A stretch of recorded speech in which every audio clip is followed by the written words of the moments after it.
Season 2 की शुरुआत में हम वेडनेसडे एडम्स को देखते हैं, जो हमारी कहानी की हीरोइन है, जिसे एक सीरियल किलर ने बेसमेंट में कैद करके रखा हुआ था, जो उसे मारना चाहता है। लेकिन वेडनेसडे नाडर और बहादुर थी और वो बताती है कि मैं वहाँ कैसे पहुंची। और ये कहानी 6 हफ्ते पहले चली जाती है, जब वेडनेसडे ने गोडी एडम्स की किताब से अपनी पावर्स को कंट्रोल करना सीख लिया। और उसका बचपन से एक ही सपना था कि वो मशहूर सीरियल किलर को ढूंढकर उसे हरा दे, जो छोटी बच्चियों को ढूंढ ढूंढ कर उन्हें मारता था। फिर एक दिन किलर गलती से क्राइम सीन पर अगवा हुई बच्ची का खिलौना गिरा देता है, जिसे वेडनेसडे के साथी हार्ट ने उठा लिया। उस हैंड का नाम थिंग होता है। तो वेडनेसडे ने अपनी पावर्स यूज करके उस खिलौने से विजन्स देखे, यानी उसे ख्याल नजर आए, और फाइनली उसे किलर की लोकेशन का पता चल गया था। तो वेडनेसडे उस शहर जाने के लिए एयरपोर्ट पर आई। एयरपोर्ट पर उसे रोका गया। तो वेडनेसडे ने अपने सारे हथियार पुलिस को दिखाई। ऑफिसर्स काफी चौंके। फिर उन लोगों को वहाँ पर थिंग भी मिलता है। तो वेडनेसडे बताती है कि ये एक पुतले का हाथ है जो सिर्फ मेकअप में इस्तेमाल होता है। ऑफिसर्स ने ये सारा सामान अपने पास रख लिया।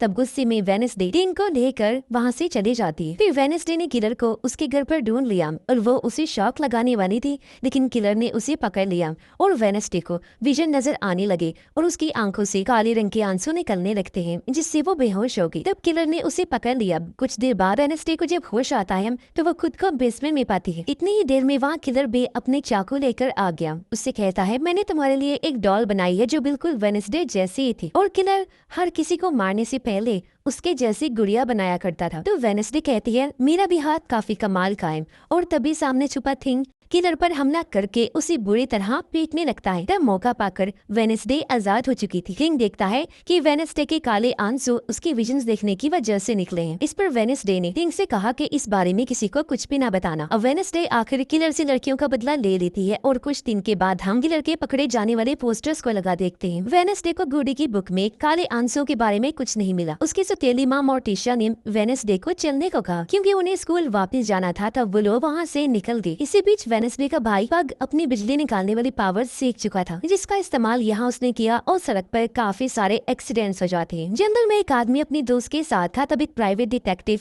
छुप कर उनकी तस्वीरें बना रहा होता है। तभी उसने नोटिस किया कि बहुत सारे कौवे आ गए हैं जो डिटेक्टिव पर हमला कर देते हैं। तो वो जल्दी से अपनी कार में आकर बैठ गया। अपने एक साथी को वॉइस मैसेज करता है। फिर उसने देखा कि कार में भी काफी सारे कौवे घुस चुके हैं। सब ने मिलकर प्राइवेट डिटेक्टिव पर हमला किया और उसकी जान ले ली। एडम्स फैमिली नेवरमोर स्कूल में वापस आ चुकी थी। वेडनेसडे को अब स्कूल का डार्क एटमॉस्फेयर पसंद आने लगा था और उसे पता था कि कहां पर लाशें छुपी हैं। मोर्टिशिया ने उससे कहा कि पग का ख्याल रखना। वेडनेसडे कहती है कि वो तुम्हें हमेशा रखती हूँ। और यहाँ हम विजन से देख पाते हैं कि किस तरह वेडनेसडे ने उल्टे सीधे तरीकों से अपने भाई का ख्याल रखा। वेडनेसडे पग को यहाँ की सारी बातें बता देती है। उसने ये भी कहा कि अगर किसी को मारना है तो मेरी मदद लेना। फिर वो दोनों आगे बढ़े। तब वेडनेसडे को लड़कियों का एक ग्रुप मिला जो सारी वेडनेसडे की फैंस थी। इनमें जो लाल बालों वाली लड़की थी वो सबसे ज्यादा वेडनेसडे की दीवानी थी और इसे आप लोग याद रखिएगा। लेकिन तभी यहाँ एक साइरन लड़की आकर उन्हें भगा देती है। वो वेडनेसडे की तारीफ करती है क्योंकि पिछली बार उसने स्कूल को बचाया था और वो यहाँ की हीरोइन बन चुकी थी। यही वेडनेसडे को स्कूल के नए प्रिंसिपल मिलते हैं। वो वेडनेसडे को इज्जत देना चाहते हैं, इसीलिए उन्होंने वेडनेसडे को शाम होने वाली स्पेशल पार्टी में आने के लिए कहा, लेकिन वो मना कर देती है और वहाँ से चले गई। सीधा अपने कमरे में आती है। उसने देखा कि यहाँ पर काफी सारे लोग हैं। तब उसकी दोस्त इनिड ने कहा कि मैं वेयरवुल्फ हूँ, यानी आधी इंसान और आधी भेड़िया, और ये सब मेरे ही साथी हैं। फिर उसने सबको वहाँ से जाने को कहा क्योंकि वेडनेसडे और इनिड इससे साथ रहने वाली थी। इनिड बताती है कि मुझे एक लड़के से प्यार हो गया है। मैं उसी पार्टी में मिली थी और मुझे बहुत मजा आया। फिर दोनों एक दूसरे को गिफ्ट्स देती हैं जो उन्हें काफी पसंद आई। वेडनेसडे बताती है कि मुझे अपनी डार्क बुक का सीक्वल लिखना। फिर उसने अपनी बुक इनिड को पढ़ने के लिए दी, जो उसे काफी अच्छी लगी। अब इनिड का क्लासरूम वहाँ आ जाता है, लेकिन वेडनेसडे को कहकर वो उसे वहाँ से भगा देती है। उसने बताया कि मुझे अब ये नहीं कोई और पसंद है जो भी मेरी तरह वेयरवुल्फ है। यही उन दोनों को एक फोटो मिली जिसमें कोई वेडनेसडे पर नजर रख रहा था। वेडनेसडे ने उस फोटो को छूकर अपनी पावर्स का यूज करके विजन देखा। उसे पता चला कि जब से वो स्कूल आई है कोई स्टॉकर उसका पीछा कर रहा है। उसके काले आंसू फिर से बहने लगे। तब वेडनेसडे ये सब देखकर हैरान रह गई। उधर मोर्टिशिया और उसके हस्बैंड ने पग का रूम देखा। यहाँ वो पग के साथी से भी मिलते हैं। उसका साथी अपने पावर्स के बारे में बताता है, जिसने वो पहले मक्खियों को कंट्रोल करता था, लेकिन अब वो बाकी जानवरों को भी कंट्रोल करना सीख रहा था। तब पग ने बताया कि मुझे तो सिर्फ जानवरों को खाना पसंद है। कुछ देर बाद एडम्स फैमिली प्रिंसिपल से मिली, जो मोर्टिशिया को स्कूल की गाला फंक्शन की कमेटी की हेड बनने के लिए पूछता है। पहले ये काम एक अमीर लड़के की माँ करती थी, लेकिन फिर उसने ये पोस्ट छोड़ दी, इसीलिए वो अमीर लड़का इस बार स्कूल नहीं आया। साथ ही प्रिंसिपल उन लोगों को स्कूल से दूर एक घर भी रहने के लिए देता है, जो मोर्टिशिया को तो काफी पसंद आया। लेकिन ये सब कुछ वेनेसडे को बिल्कुल पसंद नहीं आ रहा था। मोर्टिशिया उसे कहती है कि गुडी अब तुमसे बात नहीं कर रही और मैं तुम्हारे यहाँ पर रहकर मदद कर सकती हूँ। साथ ही तुम्हारे जैसी पावर वाली एक लड़की को पहले भी मैंने संभाला है। वेनेसडे समझ गई कि मोर्टिशिया अपनी बहन के बारे में बात कर रही है, इन्हीं वेनेसडे की आर्ट के बारे में। मोर्टिशिया कहती है कि हाँ, तुम भी उसी की तरह हो जिसमें तुम दोनों की पावर्स भी सेम है। वेनेसडे कहती है आपको मेरी नहीं पग की फिक्र करनी चाहिए। इतना बोलकर वो वहाँ से चली गई। मोर्टिशिया दुखी हुई और समझता देती उसे कि वेनेसडे को छुपा रही है और उसके साथ वो कुछ गलत होने देना नहीं चाहती थी। वेनेसडे और थिंग जंगल से वापस जा रही थी। वहीं पर उन्होंने पुलिस को देखा, जो प्राइवेट डिटेक्टिव की लाश की जांच कर रही थी। नई शेरिफ ने पता लगवा लिया था कि कौवों ने उस पर हमला करके उसकी जान ले ली। तभी वेनेसडे को पुडी में एक आदमी दिखाई दिया जो उसे देखकर भाग रहा था। वेनेसडे ने उसका पीछा किया और उसे मारकर पकड़ लिया। वो आदमी था केल्विन, जो भी डिटेक्टिव था। कहता है कि मरने वाला डिटेक्टिव मेरा दोस्त था और हम दोनों एक केस पर काम कर रहे थे जिसमें हम दोनों आउटकास्ट की मदद करना चाहते थे, यानी ऐसे बच्चे जिनके पास पावर्स थे। इसकी वजह ये थी कि मेरा भी बेटा आउटकास्ट है, जो है टाइलर, जिसके बारे में वेनेसडे जानती थी, जो इस टाइम जेल में है। वेनेसडे कहती है टाइलर को उसके बुरे कामों की सजा मिली है। फिर केल्विन ने वेनेसडे से मदद मांगी कि वो उसके दोस्त की मौत का राज जानने में हेल्प करे, क्योंकि वहाँ कोई बड़ी गड़बड़ चल रही है। वेनेसडे ने जवाब दिया, अगर आपने अपने बेटे का इतना ध्यान रखा होता तो आज वो जेल में ना होता। वेनेसडे वहाँ से निकलने वाली थी, तब केल्विन ने कहा कि एक आंख वाले कौवे यानी रेविन से बच के रहना। वेनेसडे ने भी ऊपर रेविन को देख लिया था। फिर वो वहाँ से चली जाती है। रात को इनिट का रूममेट अपने घर में सभी बच्चों को कहानी सुना रहा था कि 200 साल पहले एक बच्चा था जो काफी ज्यादा पतला था, लेकिन उसका दिमाग काफी तेज चलता था। इसीलिए वो अपने दिमाग से मशीन्स बनाकर खुद को बेहतर बनाना चाहता था। फिर उसने एक मशीन वाला दिल बनाया ताकि वो खुद को बदल सके, और उसने वो मशीन वाला दिल अपने जिस्म में लगा लिया, जिससे वो पूरी तरह बदल भी गया। बहुत बड़ी बड़ी मशीन्स फिर वो बनाना शुरू कर देता है, लेकिन धीरे धीरे ये मशीन्स खतरनाक बनती गई और एक दिन एक बड़े धमाके में उसकी जान चली गई। धमाके से उसकी लाश टावर से बाहर गिर गई, जो एक पुराने स्कल यानी खोपड़ी वाले पेड़ के नीचे है। आज भी वहाँ उस मशीन वाले दिल की धड़कनें हल्की सी सुनाई देती हैं और हमारे ग्रुप के बहादुर लड़के ही वहाँ जाकर ये धड़कनें सुन सकते हैं। तो क्या किसी में दम है इतना जो वहाँ जा सके? जो सुनकर पग जोरों से हंसने लगता है, क्योंकि उसे इस कहानी में दिलचस्पी लग रही। प्रिंसिपल सायरन से मिलता है। मोर्टिशिया की गाला इवेंट में मदद करने के लिए उसने सायरन को चुना, क्योंकि वो काफी ज़हीन थे, लेकिन उसने पढ़ाई की वजह से मना कर दिया। इसीलिए प्रिंसिपल कहता है हम लोगों के पास पहले अमीर लड़के की माँ के काफी ज्यादा फंड्स थे, लेकिन अब वो नहीं है तो फंड्स भी खत्म हो गए हैं। इसलिए हम लोग स्कॉलरशिप वाले बच्चों को निकाल रहे हैं, जिसमें तुम भी शामिल हो। लेकिन अगर तुम अपनी पावर्स को हमारे काम में मदद के लिए यूज करोगी तो मैं तुम्हें यहाँ पर रख लूंगा। तब सायरन समझ गए कि प्रिंसिपल मेरी पावर्स का फायदा उठाना चाहता है। वो परेशान हो गई, क्योंकि और लोगों का नाम पहले ही बदनाम था कि वो जबरदस्ती अपनी बात मनवा लेते हैं अपनी पावर्स की मदद से। इनिट और थिंग वेनेसडे की बात करे कि मशहूर होने के बाद वो हमें भूल गई है। इनिट ने थिंग के लिए एक रूम बनाया था जो उसे काफी पसंद आया। रात होने पर वेनेसडे फिर से गिटार बजाने लगी, जो सुनकर म्यूजिक टीचर यहाँ पर आई और उसे अच्छा म्यूजिक बजाने के टिप्स देती है। उसने वेनेसडे को कहा कि मैंने तुम्हारे स्कूल को बचाने के बारे में सुना था, इसलिए मैं तुमसे मुतासिर होकर तुमसे मिलने यहाँ पर आई थी। उधर पार्टी में प्रिंसिपल ने मोर्टिशिया को दिखाया कि स्कूल के बच्चे कैसे लकड़ियों का फोनिक्स बना रहे हैं, यानी एक परिंदा। साथ ही वो मोर्टिशिया को गाला इवेंट के लिए मना भी रहा था। इस पर मोर्टिशिया बोली मैं अभी भी कंफ्यूज्ड हूँ, मुझे सोचने दो कि क्या करना चाहिए। सायरन भी मोर्टिशिया की मदद के लिए राजी हो जाती है। तब तक वेनेसडे अपने रूम में आई। इनिट बताती है कि अमीर लड़की ने तुम्हारे लिए एक लेटर और पेंटिंग भेजी है। लेटर में लिखा था कि मैंने वेनेसडे को फोन किया, लेकिन उसने जवाब नहीं दिया। वेनेसडे कहती है वो मैंने फोन पानी में डाल दिया था। वो देखती है कि अमीर लड़के ने वेनेसडे के लिए उसके विजन्स में दिखी एक पेंटिंग भेजी जो कि रेवन की थी और किसी तरह ये वेनेसडे से जुड़ी हुई। ये देख वेनेसडे चौंक गई। तभी उसे एक दूसरा लेटर भी मिला जो स्टॉपर का था। उसने लिखा था कि तुम्हारी किताब काफी बेहतरीन है। और जब वेनेसडे ने चेक किया तो पता चला कि उसके नॉवेल्स को किसी ने चुरा लिया है। साथ ही उसे एक नई पहेली भी दी। वेनेसडे खत पढ़कर समझ गई कि मेरे नॉवल को पार्टी में फोनिक्स की आग के अंदर जलाया बुलाया जाने वाला है, इसीलिए वो लोग भी पार्टी में आग और वेडनेसडे उसके नॉवल को ढूंढने के लिए पेड़ों के अंदर से गुजरने लगी। तब तक बाहर म्यूजिक लग गया जिसे वो लोग एंजॉय करने लगते हैं। फिर वहाँ प्रिंसिपल ने सबका वेलकम किया और बताया कि वो आउटकास्ट के स्कूल को ऊंची पोजीशन पर ले जाना चाहता है। फिर उसने आग का गोला फेंककर फर्नेस को जलाया, जिसे देखकर सब बच्चे काफी एंजॉय करते हैं और पग यहाँ से स्कल ट्री के पास जाने वाला था। तब तक वेडनेसडे ने भी अपने नॉवल को ढूंढ लिया था। वो भी उस जगह से बाहर निकली और सबके बीच में होकर प्रिंसिपल के पास आ गई। प्रिंसिपल ने वेडनेसडे का वेलकम किया। फिर उसने वेडनेसडे को इज्जत देने के लिए स्कूल को बचाने वाले बच्चों की एक पेंटिंग दिखाई, जो उसे बहुत बुरी लगी क्योंकि वो पेंटिंग में हंस रही। वेडनेसडे सबको कहती है कि हम लोग यहाँ पर आने वाले हर एक दुश्मन को खत्म कर देंगे। तब ये सुनकर सभी स्टूडेंट्स काफी खुश हुए, लेकिन वेडनेसडे ने बताया कि तुम लोग भी स्कूल के दुश्मन जैसे, क्योंकि तुम्हारे जैसे दूसरों के तलवे चाटने वाले लोग मुझे बिल्कुल पसंद नहीं, और आज से मेरे पास भी कभी मत आना क्योंकि मैं कोई हीरोइन नहीं हूँ, और जो भी मेरे पास आया मैं उसे मार डालूं। फिर वेडनेसडे पेंटिंग को भी जला देती है और सब पर गुस्सा करके वहाँ से जाने लगी, और उसकी इन हरकतों पर इनिट भी भड़क उठी। रात होने पर पग स्कल ट्री के पास आकर मशीन वाले दिल की धड़कनें सुनने की कोशिश करने लगता है, लेकिन एकदम से कोई चीज बाहर आई जिससे पग दूर जा गिरा। गलती से उसका हाथ जमीन पर आ गया और उसने बिजली का झटका जमीन को दे दिया, जिससे हुआ ये कि वहाँ दफन वो आदमी जिंदा होकर बाहर आ गया, जो उठकर पग को देखने लगा। तब उसे देखकर पग भी काफी खुश हो जाता। उधर एनिट ने वेडनेसडे को जैसे ही छुआ तब उसे विजन दिखाई दिया, जिसने वेडनेसडे को कब्रिस्तान में काफी सारे कौवों के बीच में एनिट की कब्र दिखाई दी थी। एनिट ने पीछे से वेडनेसडे को पकड़कर कहा कि मैं तुम्हारी वजह से ही मरी हूँ। ये विजन देखकर वेडनेसडे तड़प रही थी। तब उसे एनिट और मोर्टिशिया देखने लगते। कुछ देर बाद वेडनेसडे को होश आया, जिसने वो मोर्टिशिया के साथ घर पर थी। मोर्टिशिया ने बताया कि वेडनेसडे, तुम्हारे पावर्स तुम्हारे कंट्रोल से बाहर होती जा रही हैं, जिस वजह से तुम्हें काले आंसू आ रहे हैं, और मेरी बहन के साथ भी ऐसा हुआ था, और अब तुम्हें मुझे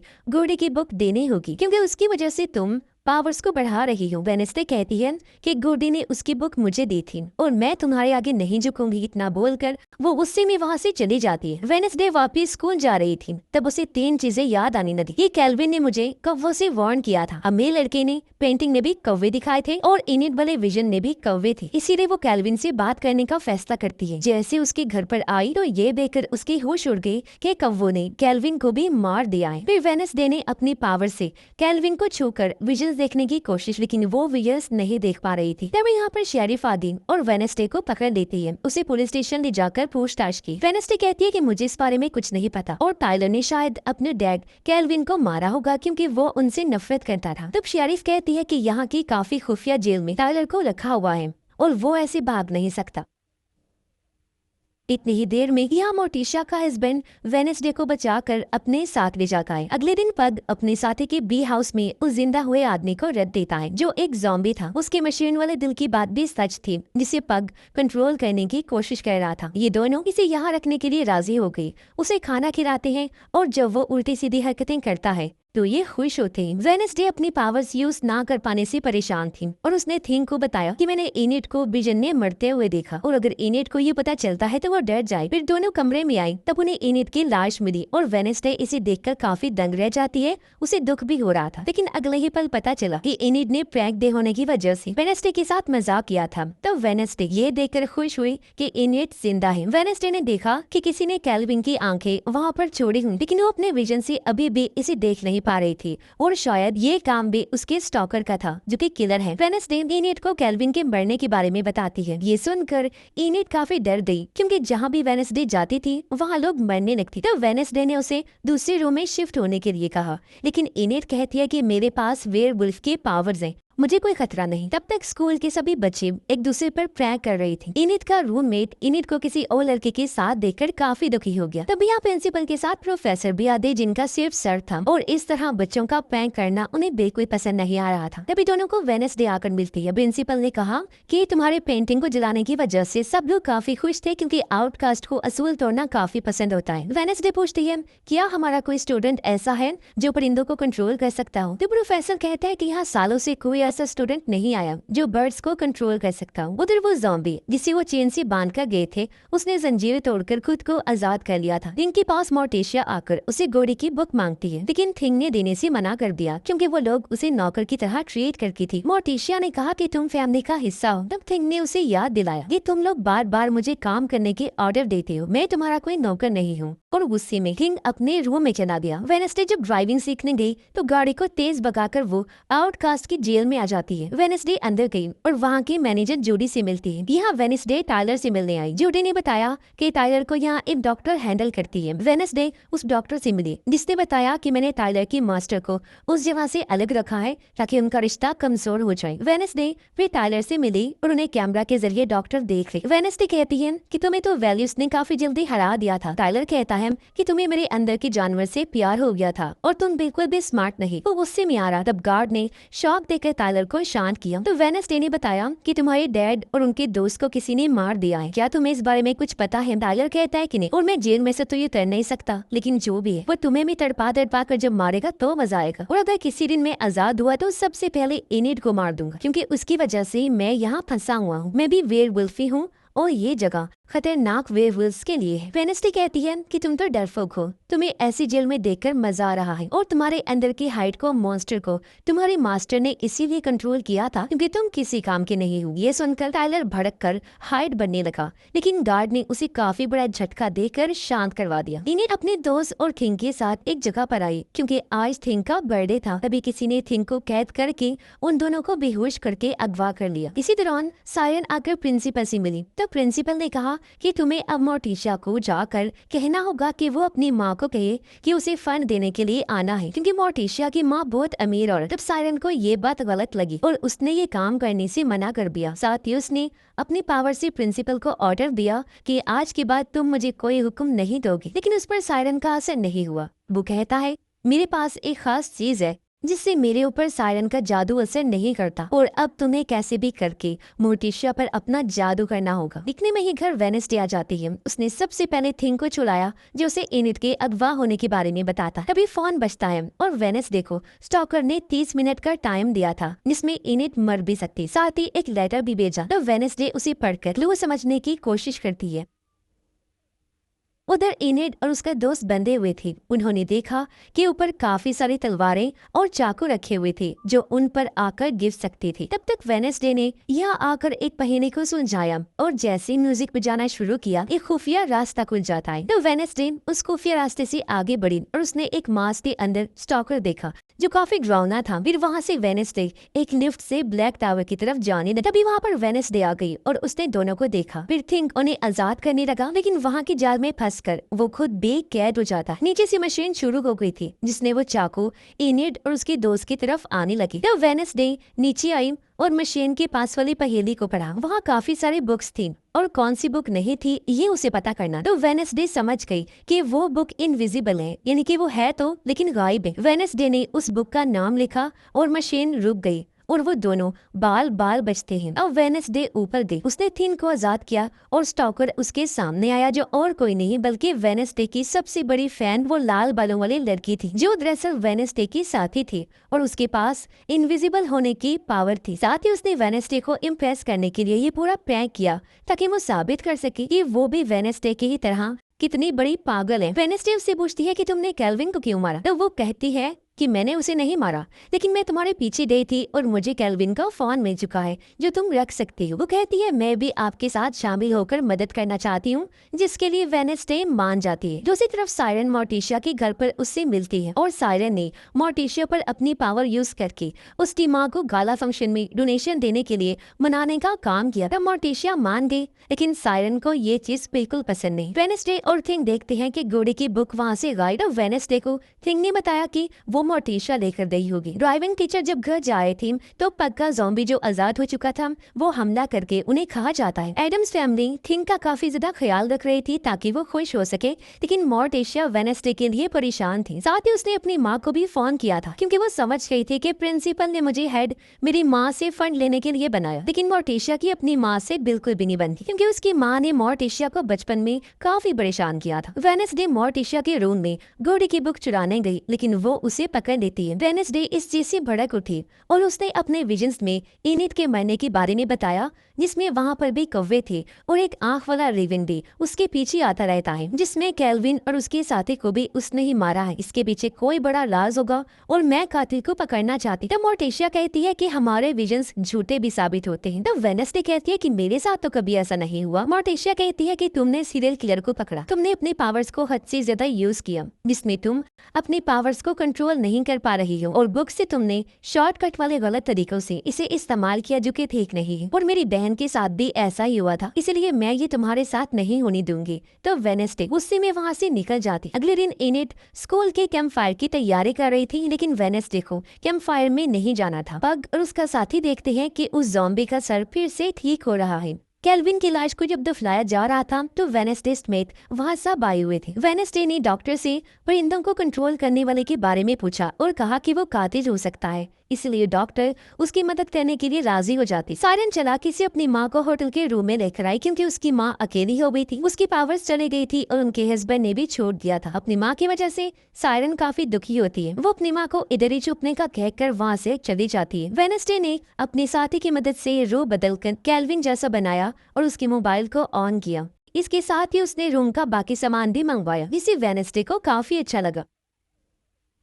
सामान को चेक करने पर उसे केल्विन के दोस्त के घर की तस्वीरें मिली। पता चला कि वो घर स्कूल से काफी दूर था। तब थिंग ने बताया कि वहाँ पास में स्कूल का कैंप होने वाला है और वेडनेसडे कैंप में जाने के लिए तैयार हो गई, जिससे एनिट भी खुश हो जाती। फिर सब लोग बस से कैंप की जगह पर पहुंची। वेडनेसडे और पग को वहाँ पर अपने पेरेंट्स मिले। उनका आना दोनों बच्चों को पसंद नहीं आया। पग अपने साथ ताबूत में ज़ॉम्बी को लेकर आया था, जिससे उसका दोस्त गुस्सा करने लगा, क्योंकि ये चीज खतरे से खाली नहीं थी। पग कहता है कि मैंने बाहर पटाखे लगा दिए हैं, जैसे भागा हमें पता चल जाएगा। सभी बच्चे यहाँ पर गेम्स खेलकर एंजॉय करने वाले थे। इतनी ही देर में एक दूसरा प्रोफेसर जो अपने टीम का हेड था, वो भी पूरी टीम को लेकर आ जाता है। अब वो टीम हेड और प्रिंसिपल अपने बच्चों के साथ कैंपिंग करना चाहते हैं और एक दूसरे को यहाँ से निकालना भी चाहते हैं। तो वहाँ पर वेडनेसडे ने बेल बजाकर कहा कि अगर ये जगह चाहिए तो हमें गेम में हरा दो। तब टीम हेड ने ये चैलेंज एक्सेप्ट कर लिया, जिसमें ये गेम एक रेस। दोनों स्कूल्स के पास अपना अपना एक अंडा था और गेम में हर स्कूल के 10 बच्चे खेलने वाले। इनमें से 5-5 की 2 जोड़ियां बनने वाली थी। पहली जोड़ी को जंगल में अपने अंडे के पास रुककर उसकी हिफाजत करनी होगी और दूसरे स्कूल की दूसरी जोड़ी उस अंडे को चुराए और उसे चुराने के बाद उन्हें फ्लेयर गन से सबको ये बताना है, और जो अंडा चुराया गया है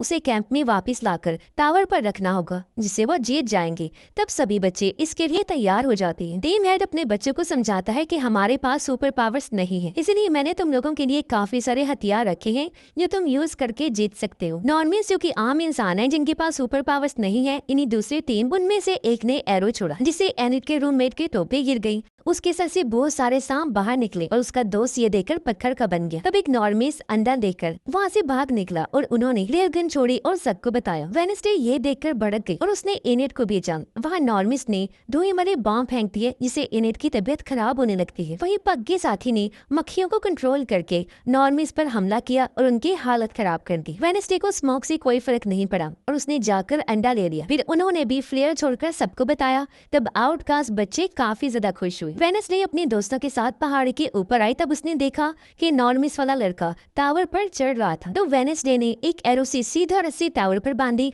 और वो लटक गए टावर के पार जाने लगे। जब वो लड़का अपना अंडा रखने वाला था तो वेडनेसडे ने उसे टांग मारकर बेहोश कर दिया। फिर उसने अंडे को उठाकर खुद टावर पर रख दिया, जिसे आउटकास्ट जीत गए और इससे सभी लोग बहुत ज्यादा खुश हो जाते हैं और उन लोगों को ये जगह कैंपिंग करने के लिए मिल जाती। वेडनेसडे थिंग के साथ जाने लगी। प्रिंसिपल ने उसे रोका और कहा कि आज रात कैंप फायर सिर्फ उसके लिए, क्योंकि वेडनेसडे ने नॉर्मिस को हरा दिया था और वो सबसे बेस्ट प्लेयर थी। लेकिन वेडनेसडे उसकी बात को इग्नोर करके वहाँ से चली जाती है। टीम हेड अपने बच्चों को बातें सुना रहा था कि वो एक लड़के से हार गए और अब वो रात को बदला लेने का फैसला करते हैं। रात होने पर सभी बच्चे कैंप फायर में म्यूजिक एंजॉय कर रहे थे। तब तक वेडनेसडे केल्विन के साथी के घर पर पहुंच जाती है और उसने तलाशी लेना शुरू कर दिया। उसे वहाँ पर एक सीक्रेट बोर्ड मिला, जिसमें केल्विन और उसका साथी काफी सारे आउटकास्ट के बारे में पता लगा रहे थे, जो सभी बिलो हॉल इन्हीं आउटकास्ट की जेल के अंदर मर चुके और उनकी मौत का राज काफी गहरा था, जिसके बारे में उन्हें भी कुछ नहीं पता चल रहा था। और ये सब चीजें एक लड़की से जुड़ी हुई, इसलिए अब वेडनेसडे को उस लड़की को ढूंढना था। वेडनेसडे ना तो विजन देख पा रही थी, ना ही उसकी पावर्स काम करें, और ये सब गुडी बुक के ना होने की वजह से हो रहा था। इसलिए वेनेस्डे ने फैसला किया कि अब किसी भी हाल में वो बुक वापस लेनी ही होगी। इनिट और उसका दोस्त जंगल में घूम रही थी। तब इनिट का रूममेट आकर पूछता है कि तुम मेरे साथ ऐसा क्यों कर रही। वो कहती है मुझे कुछ समझ नहीं आ रही, मैं अचानक तुमसे हटकर इसी पसंद कैसे करने लगी। तब इस बात से दुखी होकर रूममेट वहाँ से चला जाता है। वेनेस्डे आकर मोर्टिशिया से उसकी बुक मांगने लगी, लेकिन मोर्टिशिया ने वेनेस्डे की सलामती के लिए उसे बुक ना देने का फैसला किया। तो वेनेस्डे ने उसे खानदानी डुएल के लिए एक चैलेंज दिया और मोर्टिशिया खुश हो गई। इस चैलेंज में दोनों को आंखों पर पट्टी बांधकर तलवारबाजी करनी है। रात को टीम का हेड एक टेंट में घुसने की कोशिश करता है, लेकिन वो नीचे गिर गया और एक रस्सी टूटने से ज़ॉम्बी आजाद हो जाता है और वो टीम हेड पर हमला करके उसका दिमाग खा जाता है और रस्सी की वजह से वहाँ पर पटाखे बजने लगे और इस चीज से पग और उसका साथी भी काफी डर जाते हैं। तब तक वेनेस्डे और मोर्टिशिया ने अपने अपने आर्टिफिशियल दिल लेकर अपने कपड़ों पर लगा लिए, जिसने सामने वाले को बिना देखे दूसरे का दिल तोड़ना होगा। वे वो दोनों तलवारबाजी करने लगे, जिसमें मोर्टिशिया ने वेनेस्डे को हरा दिया। तो वेनेस्डे काफी दुखी हुई और उसने वहाँ पर तलवार फेंक दी, जो कि मोर्टिशिया के पीछे आने वाले ज़ॉम्बी को लग गई और वो वहीं पर कैद हो चुका था। तो मोर्टिशिया अपनी बेटी की बहादुरी से काफी खुश हुई। कुछ देर बाद ऑफिसर्स ने आकर ज़ॉम्बी को पकड़ लिया था और सब सुख का सांस लेते। वेनेस्डे ने वहाँ पर रेवन के साथ कातिल को देखा, जो नहीं देख रहा था। फिर वो कातिल वहाँ से गायब हो गया। विलो हिल के अंदर जूडी ने डॉक्टर को बताया कि उन्होंने ज़ॉम्बी को कैद कर लिया था,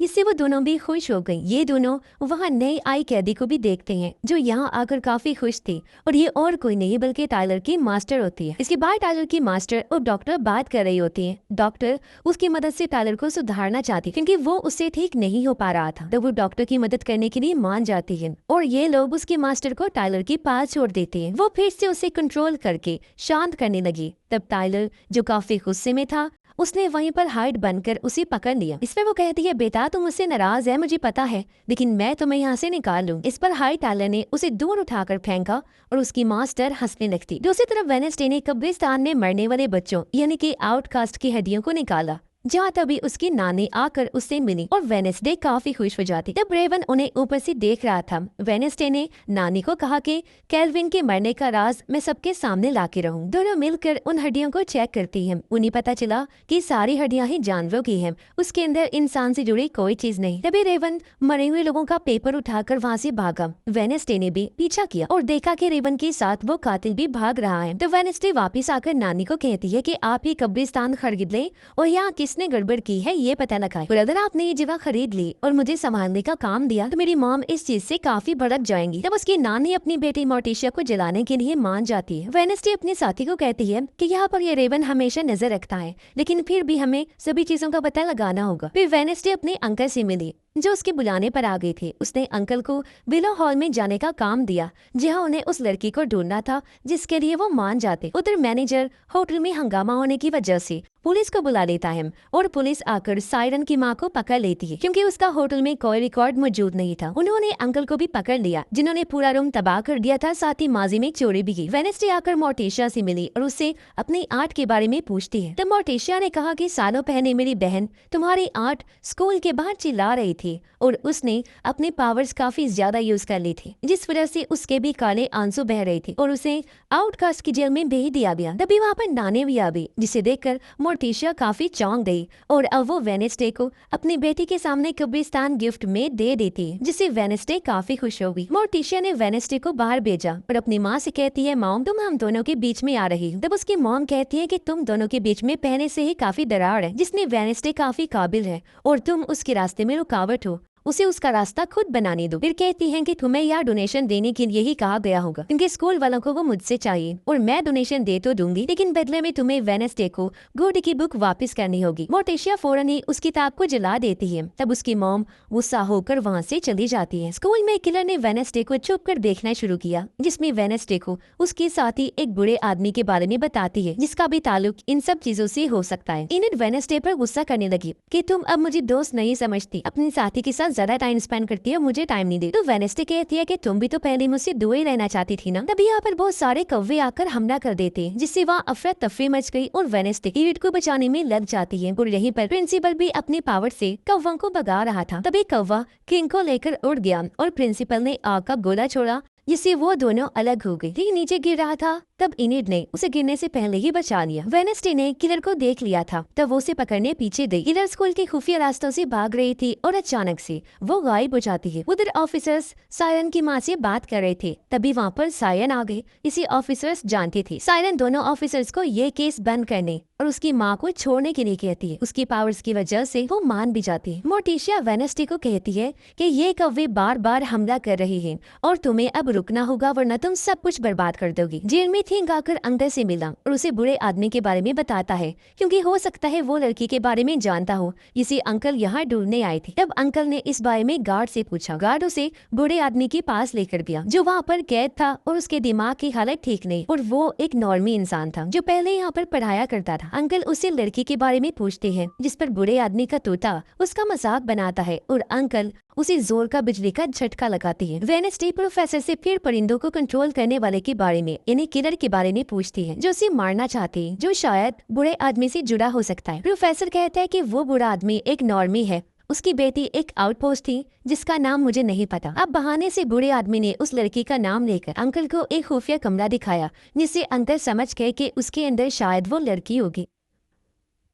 डायला की मास्टर डॉक्टर से कहती है कि मुझे उससे बात करनी है क्योंकि वो मेरे से नाराज है और हार्ड कभी भी अपने मास्टर को मार नहीं सकता और हमें अब साथ में काम करना होगा। तब डॉक्टर कहती है कि मुझे तुम पर भरोसा नहीं है। वो कि डॉक्टर को वेनेसडे के अंकल के बारे में बताकर कहती है कि वो यहाँ पर है तो जरूर कोई गड़बड़ करेगा। ये सुन डॉक्टर ने अंकल को पकड़वाकर खूब मरवाया और उसे ज़ॉम्बी के साथ एक खुफिया कमरे में कैद कर दिया। ये चीज सिंह ने भी देख ली थी। वो आकर वेनेसडे को बताता है, इसलिए वो अब अपने अंकल को बचाना चाहती थी। फिर वेनेसडे ने अपने साथी और इनिड के साथ वहां जाने का फैसला किया। रात होने पर वेनेसडे चुप कर बिलो हॉल जा रही थी, लेकिन गेट पर कार को रोककर चेक किया जा रहा था। तब उसके साथी ने ऑफिस में एक धमाका करवाया जिसकी वजह से सभी का ध्यान कार पर से हटा और वेनेसडे बाहर आ जाती। फिर वो लोग जेल में घुस गए और तब उनकी मदद अंकल के दोस्त ने भी। अंकल को बचाने के लिए म्यूजिक टीचर भी वहाँ पर आकर कैदियों के लिए म्यूजिक बजाने लगी जिससे उन लोगों को शांत किया जाने वाला था। फिर वेनेसडे आकर अंकल को आजाद कर देती है और वो लोग वहाँ से निकलने लगते, जिसके बाद ज़ॉम्बी भी अपनी हथकड़ी तोड़कर आजाद हो गया था। टाइलर की मास्टर को गार्ड्स ले जा रहे थे